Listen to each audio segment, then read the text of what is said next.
Once again banned by AHQ, Rek'Sai and Rise from Cloud9. So C9 targeting some very specific champions with at least another jungle ban, hitting maybe the weaker area of Cloud9's team. Yet another Azir ban. That is no surprise for AHQ. Even with the nerf to Azir, it is somewhat expected.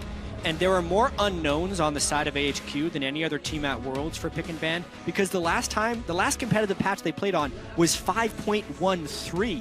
They ended their season so long ago and qualified as the #1 seed.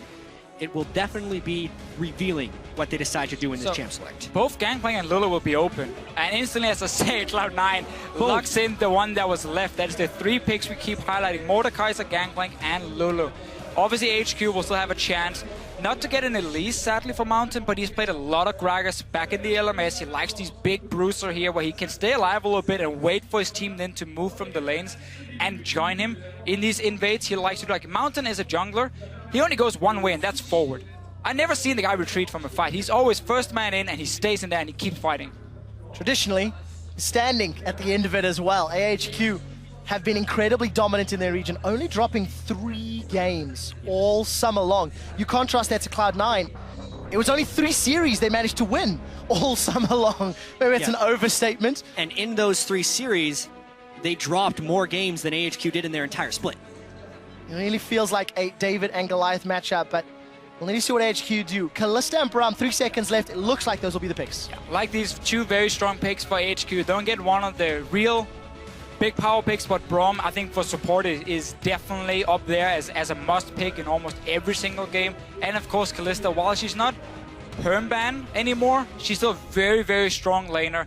And AHQ as a team will constantly force fights around that bottom lane.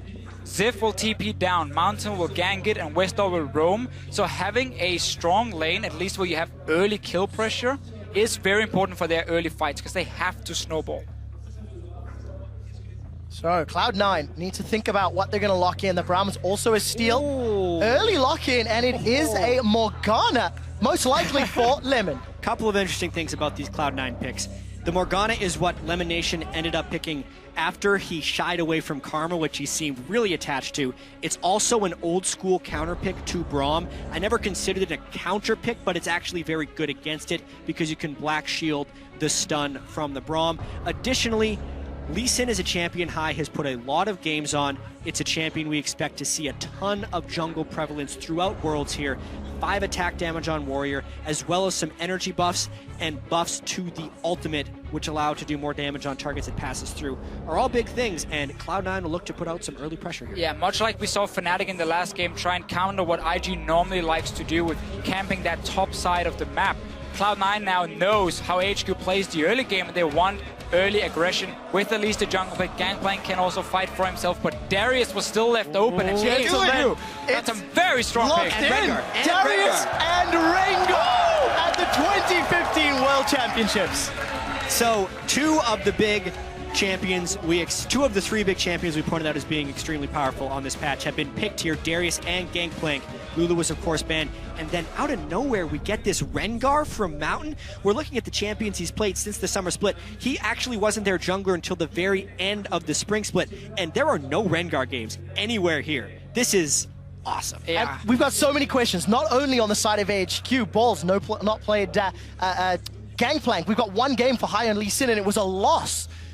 I cannot wait to see how they play in game. 20 seconds left for 2 more picks. Remember, Gangplank is a flex pick. It can go to the mid lane. I might even say it's probably better in the mid lane. You have a free farming lane. But Vega as well, I love this pick. This is like Christmas. So much. So now we know the mid lane. We're assuming that's Incarnation's Vega. That's going to be his Vega. This pick and ban is Christmas. Deficio, I'll give it to you. You have many things to say about Vega. So Vega is coming in now as a champion that has been buffed in quite a few patches to slowly under the surface. He's been getting buffs in there. The last one he got was very big for him.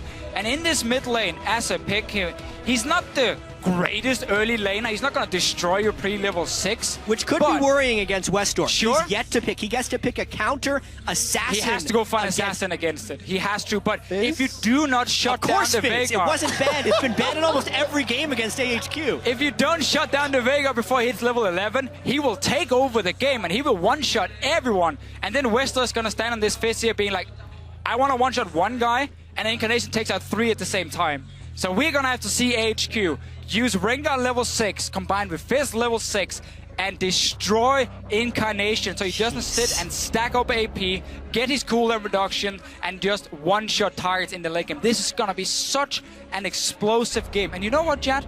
You said to me, imagine if you have Veigar and Gangplank on the same team. The zone control is huge. And his stun coming down, that burst damage is Ladies and gentlemen, on the bus right here, we were talking about champions we thought we'd see, and all of the champions we got excited about are already starting to trickle through. Every champion pick in the first 2 games has been unique. There have been no duplicate champions from this game to the next, as far as picks. I really like this patch. Now the question is, so far, this is still I just like it. This is still very snowbally, as I'm led to believe. If Darius gets ahead, if Rengar gets ahead, if Veigar gets ahead, etc. It's the meta. It's also the gonna snowball teams. out of control. Like, AHQ needs to fly ahead of the opponent to win, and they do it very often.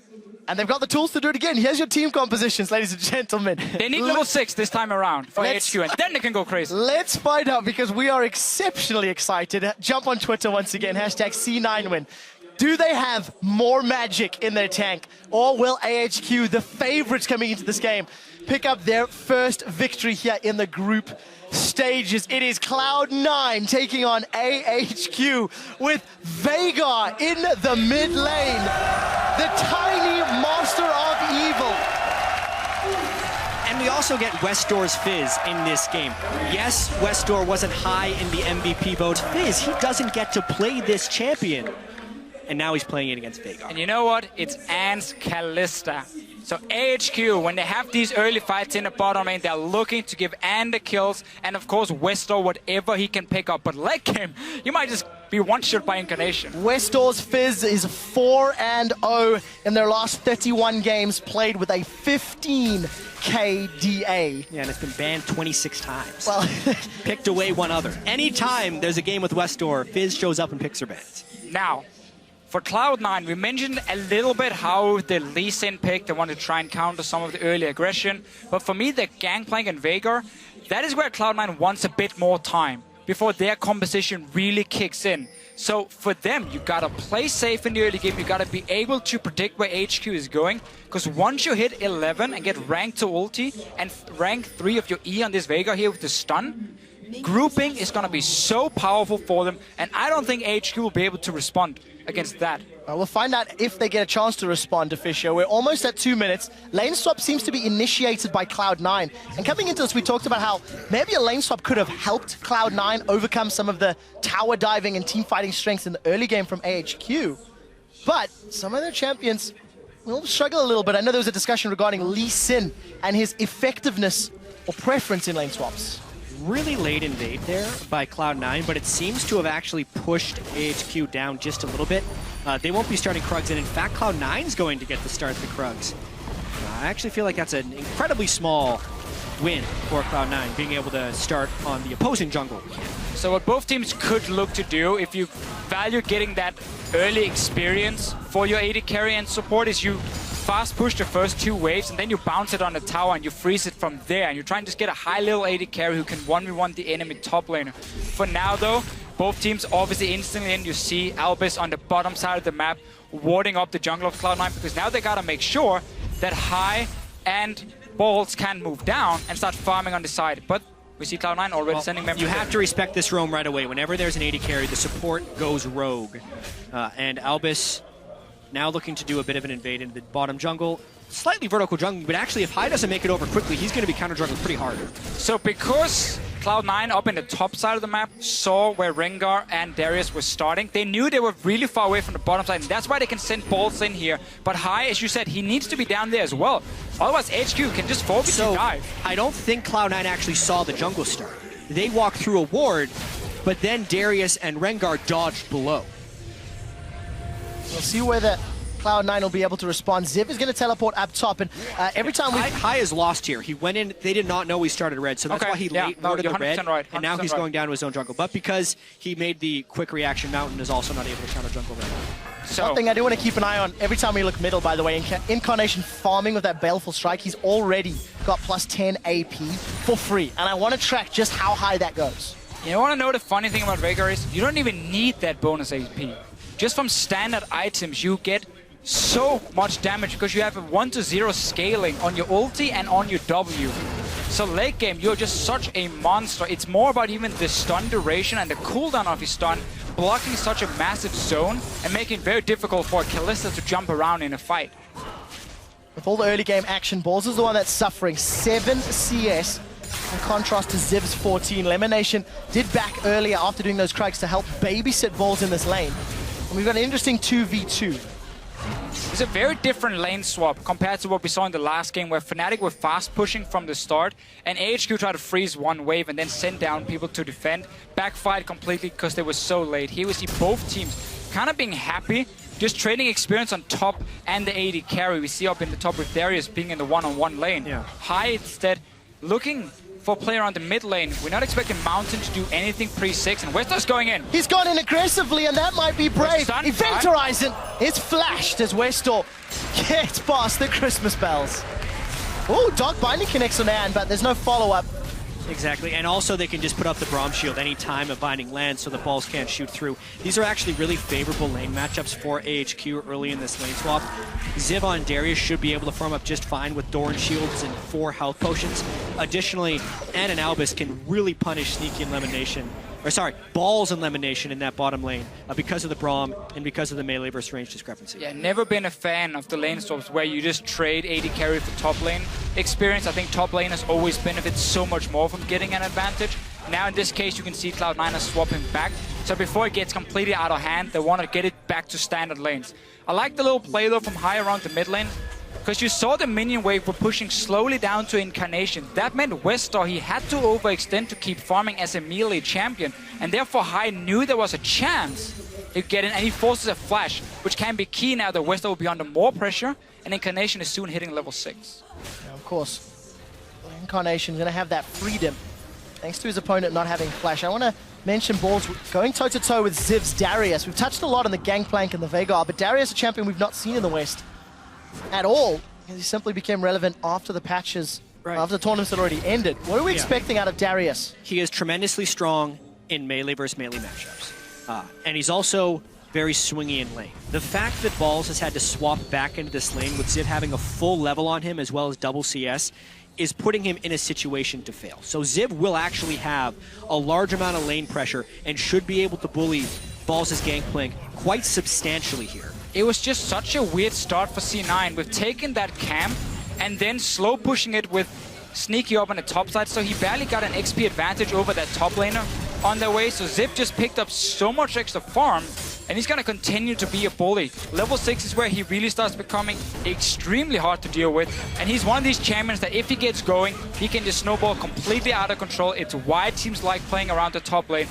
And we had a question regarding Ziv and his champion pool coming into this tournament. He used to be mainly the tank player, being the main engage. He's on Darius, he's on a carry, and so far it's looking good for him. Well, in my opinion, Darius as a top laner has the most overlap between tank and carry. Maokai or Gnar or Shen, the things that Ziv played a lot of in the regular season, are full tanks, but Darius generally builds tank items, and then if he gets Noxian Might up, will gain upwards of 200 attack damage in the late game and become the carry. So the textbook juggernaut, I would say, for Darius. The standard build we see from him is Black Cleaver and then often Dead Man's Plate coming in as well. And I think that's an extremely powerful item on this patch here, giving him a bit of movement speed, and also if he stacks it up to 100, of course, that first hit where he gets the extra damage and a slow is really good for a fairly low mobility champion like Darius. Westor taking a little bit of poke. He doesn't have flash, remember. We'll be able to just dance out of this one. Clearing that pink ward is actually pretty high value considering he didn't have immediate jungle support. So that's actually a nice mini win there for Westor, and his flash is only 2 minutes off from coming back again. You talk about jungle support. There we go. Thrill of the hunt. The stun connects. This will be first blood to Westor's Fizz. He does get stunned up high. I'm not sure you want this fight. Gets some damage down.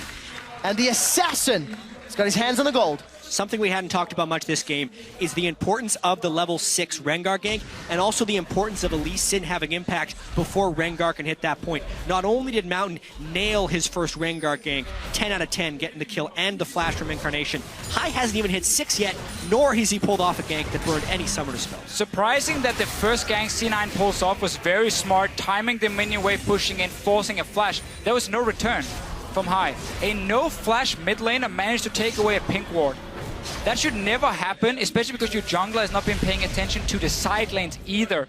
So we need to see Hai go in and still use the fact that Westar had no summoner, or for a few more seconds, 1 minute maybe, he can still be punished. So far, AHQ has been getting everything in this game. Slowly pulling ahead, over 1,000 gold. Every time we look top, Ziv is shoving balls under his tower. We see Sneaky and Lemon being forced down. They're taking unfavorable trades from Albus and Anne. And, you know, Mountain, he wasn't needed. He was able to just power farm his way up to Thrill of the Hunt. And the problem now for C9 is the fact that if you do not have lanes pushing against a Rengar, it is very difficult to get into the jungle and start warding deep where you can spot him using his ulti. You can't even deep ward in the lanes either to see if he's coming from there. So suddenly Mountain, every time ulti is ready, should have the opportunity to surprise Cloud9. No flash for Incarnation this time around. Westar has ulti.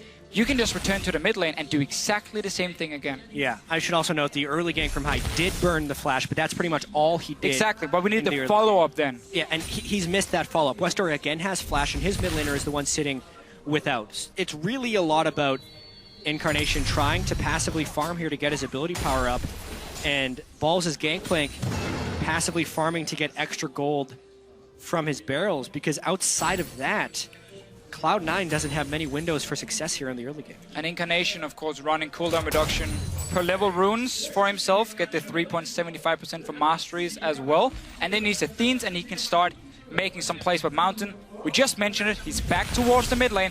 Incarnation is standing very far back though. Yep. Not going to be at risk of getting caught this time. As we've crested 10 minutes, AHQ have that 1,000 gold lead. And a touch on that early game graph, they accelerate as they get closer to 20. Incarnation may be in trouble. He's going to get far enough away. And small misplay from Mountain. And I think actually Incarnation played that really well. It was greedy of Mountain to pop Thrill the Hunt so early, but Incarnation was constantly dashing in and out of where turret range would be if Rengar jumped on him, and Mountain was not willing to engage himself in a full-on turret dive, so nice job there. And a very important thing to highlight with Veigar's stun in this matchup. Let's just see the bot lane first though. Elimination doesn't look to go aggressive, but you can not dash through the stun of Veigar. So when he gets the warning that Mountain is coming, he can just pop down the stun near himself, and Rengar will always get stunned on the way in and should not be able to one-shot him or at least lock him down. So Incarnation, as long as he stays far enough back and gets the warning and not Hawk a Buzz or whatever, so someone can jump in and kill him, he should be okay. Plus 58 ability power on Dark Matter, almost 3 amp tomes already. And outside of a big CS discrepancy in the top lane, it's not looking great for Cloud9. AHQ continue to just play for the long game. Yeah, the one saving grace here for Cloud9 is this bottom lane. Tristana is a pick that mainly caught on in North America, and this is specifically what they do for it. They continually push up, they get the explosive charge on the turrets, and they shove them down as quickly as possible. Even though Sneaky was top lane for the early start of that lane, he still gets the turret. And even though the rest of the game was going towards AHQ, that turret gold is going to come in really handy if they can withstand the rest of these ganks. Well, Mountain wants to get balls. Apprehend connects, as does the Decimate. That's a flash away. The teleport from Incarnation gets cancelled by Chum the Waters. Westar gets away. While all that is going on, Lemon, Sneaky, and Hai take Dragon number 1 after taking Tower number 1. Yeah, Mountain wasted that ulti in the mid lane before, so didn't have it ready for the dive up top, and then C9 using all the globals they had ready. Hai just making Westar use a bit of mana, and now he cannot clear the wave because they're already pushing on it. And Cloud9 is rotating around Sneaky to get the explosive charge on turrets as quickly as possible and trying to punish the low wave clear of the Fizz mid. Cloud9 is still very much in this game, getting the Dragon, avoiding the dive in the top lane, and also getting that bottom turret. It is putting the emphasis on AHQ to start fights, which shouldn't be a problem, but they haven't found the fights yet. One of the main things for Tristana when she became a pick was that she was good in lane against Kalista.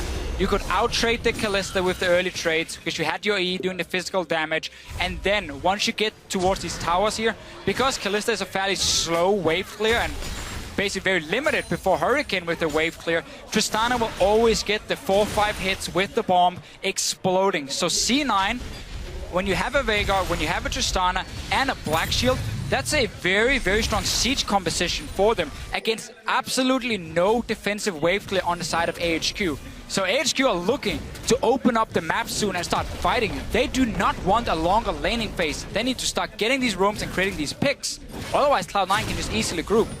Incarnation is getting very close to his 11, and then suddenly it becomes very bad for AHQ. Well, AHQ do look to secure their first tower in a moment or two. The next wave is busy conga lining down. Balls still 35 CS down, but while he's unable to defend top, AHQ are under pressure middle. It looks like Lemon will be aiding Incarnation, and High's just waiting in the wings. So what Sneaky wants to do here is push up the bottom lane to apply pressure and force someone to defend, and then he can just rotate to the mid lane, group up with Incarnation, and take down this mid tower. You can see him already move away and start moving through the jungle, or at least trying to. Then they spot Rengar on a lot of these deep wards, and now he can safely just jump away.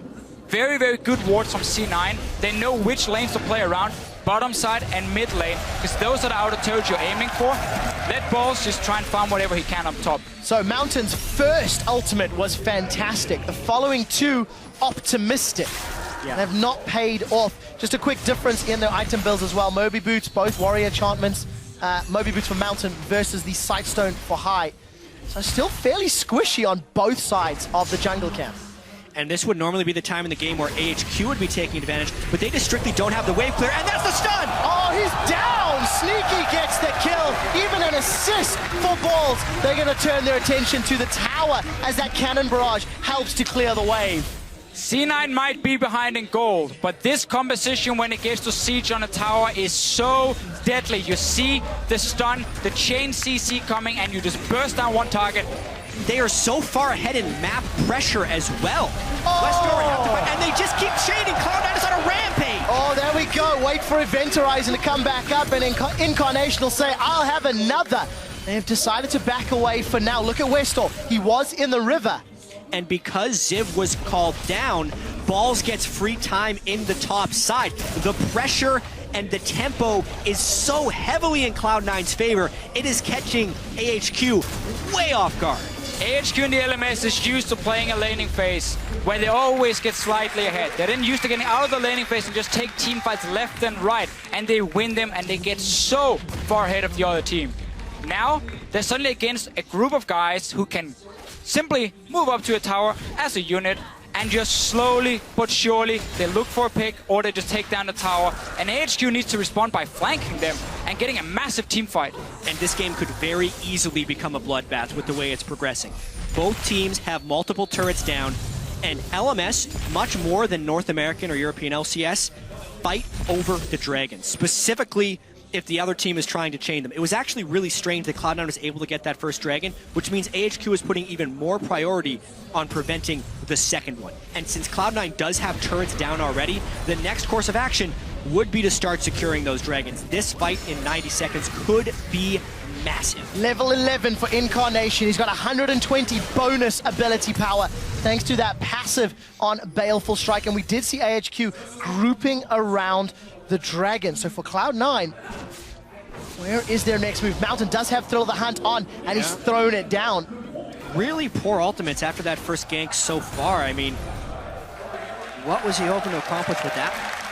He ulted and he wasn't willing to face check in to get vision because honestly, he may have died. I think he was, also just checking. Is there anyone hiding around here? Do I get a marker? Do I get a warning? But it does mean for the team fight now, near this dragon, it is not there. And the way for AHQ again to engage, just highlighted, they have to be able to flank in. Otherwise, Incarnation can just land the stun, deal the damage. Oh, that was so close. If Westor jumped in, that Primordial Burst could have just insta-gipped him. I will say, from the earlier push that Cloud9 did on the mid lane, it does feel like HQ is not well prepared for this Veigar pick. And Incarnation has put a lot of practice in on it. Jack, who would be prepared for the Veigar pick? It's Worlds. You have to be prepared for anything, and this is the value of some of these different picks. Whether or not you can find the proper counters for Veigar, this is what's looking like close to the first Westor and AHQ have seen of it. 2,000 gold ahead. Cloud9 are after falling behind at the 10-minute mark. Dragon and Vision, way north of Dragon, is fully secured. Cloud9 should not be surprised. But look at Westor Mountain off to the left-hand side of your screen. And this is another beautiful thing about this Veigar pick is once you start fighting around objectives, your stun can just cover a complete entrance. How on earth is AHQ gonna walk into this dragon if they walk straight into the stun? They might have to. They have teleport on Ziv, and they're giving up the second dragon already. Cloud9 with a fantastic performance. Let's be honest, surprising many. A lot of people anticipated AHQ to do well, and this Veigar pick has thrown the game on its head. Incarnation gets caught by another Chum the Waters. Flashes defensively high, forced to safeguard out. We did see the Glacial Fissure go down, as well as the Cannon Barrage. And at the end of the day, a lot blown for nothing. TP used from Ziv as well, but it quickly cancelled, realized there was no fight to be had as C9 already jumped out. But we mentioned this in Champs, like we talked about it during the early game, how for Cloud9 it was just all about not falling behind in the early stages of the game. Wait for Incarnation and wait for Sneaky to scale up a little bit and then to start sieging away. And as you said yet before, AHQ so far have been looking for a few picks with Mountain, but he's been very far from finding anything. Yeah, Mountain's Rengar has not been impressive. His first gank was good. Everything after that has completely missed the mark. The deep wards from Cloud9 are in all the right places to stop Mountain from being able to push. And despite, here's the huge thing, despite Balls going into that top lane against a Darius, beginning down 20 CS and a level, he was down 40 to 20 and level 5 to 4. And even though he lost his turret early on, he's stuck right in there, and he's been able to use his global somewhat offensively. Huge credit to Balls' gangplank, his most played champion in Korean solo queue during the boot camp. He is doing good work against Ziv, AHQ's strongest player. The key really for C9 with this early game is the fact they had that Tristana into Kalista lane on the bottom side. With the Morgana to just continue pushing the lane over and over. So while they were losing on the top side, going even on in the middle lane, with Incarnation dying once to the gank, they were winning the bottom lane. That gave them an opening to get on an outer turret and get into the jungle of AHQ and start placing some of these deep wards you see on your map now, making it even harder for Mountain to pull off an ulti. We do see that wave clear being so useful. Westor, wow, he's decided to go aggressive. Balls is being caught out. Chum the Waters goes up, and Westor makes that look so easy. But Cloud9 said they want to fight in the mid lane. The dunk faster Darius is about to get dunked. It's Sneaky that gets the kill. Now we've turned into a 4v4. We do see Mountain jumping in, but he immediately has to flash away. Exhaust reducing all his damage. Event Horizon has come back off cooldown. Sneaky's trying to be focused by Westor, but it won't be enough. That's the second kill of the fight for Sneaky. He's burning. He needs to run away. Mountain gets caught by a dark binding, and High goes in, but it's Incarnation that secures the kill credit. 5-2 and 4,000 gold up. And Cloud9 is actually thinking of turning on to Baron after this. This is a risky call. That was a great chaotic fight win by Cloud9. They got Balls coming in with TP. And is the only one in the mid lane. 3 others are dead. This is Baron at 22 minutes for Cloud9. They will take full control of the game after this secure. So we see two things from AHQ as well. We saw Westor split pushing, getting a kill onto Balls. That's one of the ways they can get back into the game. But then the rest of the team were caught sleeping in the mid lane. High gets the engage. Look at Elimination landing binding after binding as well, and the CC between him and Incarnation allows Sneaky to stay alive and just sit back and deal all the damage. And specifically the fact that Ziv was eliminated before that fight made it even though AHQ thought with the collapse up from Westor they would have the edge. But Westor too had burned significant cooldowns to kill Balls in the bottom lane, and the binding accuracy versus the skill shot accuracy from Incarnation's Veigar in this fight were just too much for AHQ to handle. And we're just getting later and later into the build for Incarnation. Because you get 5 on every kill or assist. 168 bonus AP. Right. Currently, Incarnation has 497 ability power at 22 minutes. A Baron as well, and they are now sieging the inhibitor turret. It is down. This is exactly why Tristana is such a big pick in the North American LCS. The instant you get an edge, you get to stop on a turret. He found Mountain! And Mountain's jumped in, but he's down. It's Balls that takes takes him out. Ziv got stunned by the Event Horizon and he's forced to flash away. Sneaky goes in aggressively. Red buff is ticking. Buster Shot gets eaten by Albus as Anne eats a huge crit for dinner. The inhibitor will be dropping and there are minions pouring the bottom line. They might go for the end. That's 20-second death numbers on Baron two. buff, you got Westdoor has no Tristana. ultimate. Keep pushing, keep pushing. And they are pushing. Nexus turret number 1 is being focused. Another The stun! Event Horizon catches Westdoor and he may need to take the door. The exit. Cloud9 look for the second Nexus turret. It is being focused down. The satchel charge is on. It's ticking and burning. That drop will drop shortly. The Event Horizon catches Anne, but he is able to QSS away. Second item QSS. There is no damage. Cloud9 are on the Nexus and they will take down the number 1 team from the LMS. 23 minutes and 58 seconds. One of the fastest games of the year come against AHQ, the number 1 team from the LMS, and Cloud9, a team who at one point in the regular season was 9th. What an upset in this group stage. The analyst desk before this game here, every single one of them mentioned something that C9 had going for them that could win the game. We had Cloud9 and we had High and his shot calling. We had, of course, Incarnation and Sneaky as the 2 carries as well. Both of them stepping up big time in this game. But this composition for C9 when it comes to sieging is so powerful. And AHQ had 0 wave clear. Such a risky comp. And there were so many unknowns about AHQ coming into this event. And DeFisher, you and I were actually talking last night. Cloud9 had a lot of different ways in which they could win this game. We didn't get a chance to talk about it because it was over in 24 minutes. But if Incarnation could outperform Westdoor, pressure and shove the mid lane so Westdoor could not roam, if Ziv could not have a dominating performance on a new champion, and if Sneaky could win the 2v2 against Anne. All of those things happen. Really the Sneaky versus Anne in the bottom lane for me. C9